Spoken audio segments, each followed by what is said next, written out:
বস, আমরা এই ভিডিওতে ইক্কা ট্রেলার নিয়ে কথা বলবো, অক্ষয় খান্না ভার্সেস সানি দেওয়াল নিয়ে কথা বলবো। তবে তার আগে কালকে রাত্রি 10:30 থেকে আজ সকাল অবধি যা এন্টারটেনমেন্ট এই ফিফা ওয়ার্ল্ড কাপ আমাদের প্রোভাইড করেছে, স্ক্রিপ্ট রাইটাররা কোথায় তোমরা এগুলো নোট করো, যা যা মাল মশলা দিয়েছে দেখো, একে বলে টেনশন।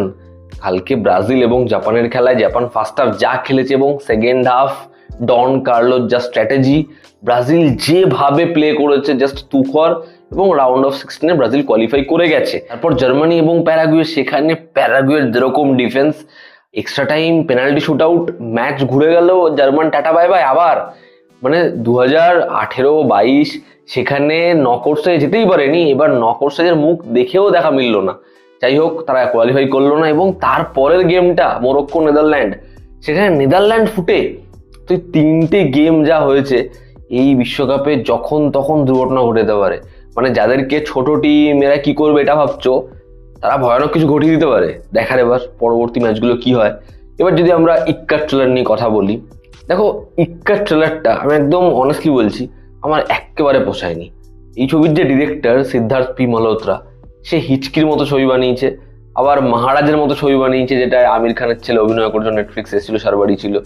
তো ডিরেক্টর ভালো, এবং এই যে কাস্টিং, তাদের নিয়ে তো আলাদা করে কিছু বলার নেই।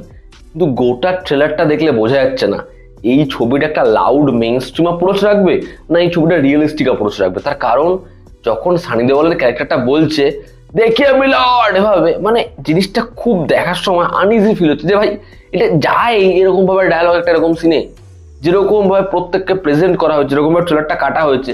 অক্ষয় খান্না বলছে ফির ভি তু রাম মে রাবণ, তারপরে ধাপ করা ঘুষ চালিয়ে দিল। এখানে তিলোত্তমা সোমের ক্যারেক্টারটা বলছে 2.5 কিলো কা হাত হে। আমি বুঝতেই পারলাম না এই অ্যাপ্রোচ গুলো, এরকম ধরনের ডায়ালগস কেন, জাস্ট কেন। তো এখানে একটা বাচ্চা মেয়ের সাথে কোনো একটা কিছু ঘটেছে, যার জন্য সন্দেহ যাচ্ছে অক্ষয় খান্নার কাছে, যার আগেইনস্ট এর আগে এরকম প্রচুর অ্যালিগেশনস রয়েছে।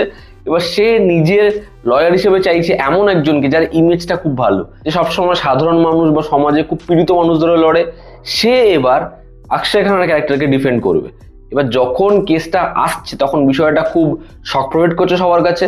সেই সময় তিলোত্তমা সোম, যার আইডল হচ্ছে সানি দেওয়াল, সে এই কেসটা নিচ্ছে অক্ষয় খান্নার আগেইনস্টে। এবার অক্ষয় খান্না সে অনেক বাজে কাজ করেছে, কিন্তু সে কি এরকম একটা অপরাধ করেছে? এরপর এই লয়ার এবং এই যাকে সে ডিফেন্ড করছে, দুজনের মধ্যে ক্ল্যাশটা কিরকম হবে এবং ছবিটা আলটিমেটলি যাবে কোথায়, আর ইক্কাটা আলটিমেটলি কি, এই নিয়েই হচ্ছে নেটফ্লিক্সের পরবর্তী ছবি। দেখো, আমার একটা অ্যাজাম্পশন আছে, যেখানে দিয়া মির্জা এবং সানি দেওয়ালের যে সন্তান, মেবি তার মৃত্যুর পিছনে দায়ী হচ্ছে অক্ষয় খান্নার ক্যারেক্টার।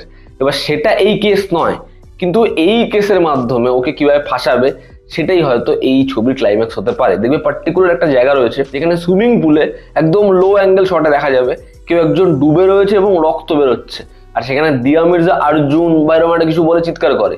তো মেবি ওটা তাদের ছেলে, যার ডেথটার জন্য কোনো রকম অক্ষয় খান্না সাজা হয়নি। সেই পার্সোনাল যে ক্ষোভটা, সেটা সানি দেওয়ালের রয়েছে, যে কারণে এই কেস নেওয়া, এই পুরো স্টেজিংটা এমন কিছু হতে পারে। এবার যদি গল্প খুব ভালো হয়ে যায়, পরিচালনা খুব ভালো হয়ে যায়, এবং আমরা ট্রেলারে যেগুলো দেখছি এগুলো কোনো ইস্যুই না, তাহলে খুব ভালো কথা। কিন্তু আপাতত ট্রেলারটাকে যেরকম ভাবে কাটা হয়েছে, সানি দেওয়ালের যেরকম এন্ট্রি হচ্ছে, যেরকম ভাবে সে আসছে, বা অক্ষয় খান্নাকে যেরকম ভাবে প্রেজেন্ট করা হয়েছে, না এখানে ডায়ালগস ওয়ার্ক করছে, না এখানে স্ক্রিন প্রেজেন্স এবং ইমোশনটাও ঠিক ধরতে পারছে না। কাস্টিং ভালো, প্রত্যেকে খুব ভালো পারফর্মার, কিন্তু কেউ যেন সিনে ভিজিবল নয়। এখানে ডায়ালগস এর মাধ্যমে যে লড়াইটা হবে সেটা একেবারেই হচ্ছে না। প্রয়োজনে তারা হাত পা ছুটছে, তাও হচ্ছে না। তুমি আজকেও দামিনী তুলে দেখে নাও, সেখানে যখন গোবিন্দ আসে আমাদের মজা লাগে, আমরা তার জন্য চিয়ার আপ করি, কিন্তু এখানে ব্যাপারটা খুবই ফিকে। গোটা ট্রেলারে আমার একটা পয়েন্টই ভালো লেগেছে, যখন ক্রেডিট গুলো পড়ে এবং সেখানে লেখা আসে ধর্মেন্দ্র সন সানি দেওয়াল। দেখার কাজটা হয় কেমন, তবে আপাতত আমার খুব এই ট্রেলারটা দেখে মনে হচ্ছে যেন পরিচালক বুঝতেই পারছে না এই ছবিটাকে পুরো রিয়েলিস্টিক ফরম্যাটে নিয়ে যাব, না এই ছবিটাকে একটু হাই পিচে নিয়ে যাব, যেখানে ক্যারেক্টার এরকম ধরনের মাসিনেস শো করবে, যে কারণে জিনিসটা দুটোর মাঝামাঝি থাকতে গিয়ে ধেরাচ্ছে। এবং ট্রেলারটা দেখে মনে হচ্ছে কাজটা হয়তো ভালো পোটেনশিয়াল রাখবে, কিন্তু ভালো হবে না। তোমরা যারা দেখেছো তোমাদের কি অপিনিয়ন জানিও, জনতা আমাদের পাশে আছে। আবার দেখা হচ্ছে, টেক কেয়ার।